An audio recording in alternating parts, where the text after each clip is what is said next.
আমরা এখানে পিঠা বানিয়েছিলাম। পিঠা তো খাওয়া হয়ে গেছে, ভিডিও বানাতে ভুলে গেছি। এত কি মনে থাকে, ভিডিও বানানোর আদত নেই তো, তাই ভুলে গেছি। তো সব পিঠা তো খাওয়া হয়ে গেল, বেঁচে রইলো 2 পিস। তাই মনে পড়লো, তাই আচানক সে ভিডিও বানানোর কথা, তো ভিডিও বানালাম। আমরা এই চুলাটায় বানিয়েছিলাম পিঠা। এখানে দাদা খাচ্ছে দাঁড়িয়ে দাঁড়িয়ে।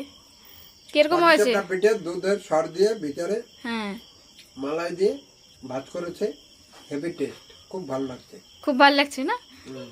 একদম। পিঠাটা একটু টেস্ট হতো, একটু যদি বেশি দুধ থাকতো, তো দুধটা একটু কম। নারকেলের পুর দিয়েছে, প্লাস দুধের যে সরটা সেটা মাখিয়ে ভাজ ভাজ করে দিয়েছে, খুবই টেস্টি হয়েছে। হ্যাঁ, একদম। না না, পিঠাটা সত্যি টেস্টি হয়েছে। এই যে আমার দিদি বানিয়েছে পিঠাটা।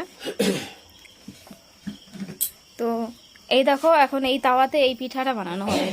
এটাকে বলে কি পিঠা? সাজ পিঠা। এই সাজটায় বানানো হবে এখন। ওই দেখতে পাচ্ছ, এটা কিন্তু বাইরে, আমরা এইখানে বানাচ্ছি। পিঠা কিন্তু খেতে ভীষণ টেস্টি হয়। তো আমার চ্যানেলটা তোমরা যারা নতুন দেখছো ভিডিওটা, চ্যানেলটাকে লাইক অ্যান্ড সাবস্ক্রাইব করে দিও। অ্যান্ড প্লিজ ভিডিওটাকে একটু শেয়ার করে দিও।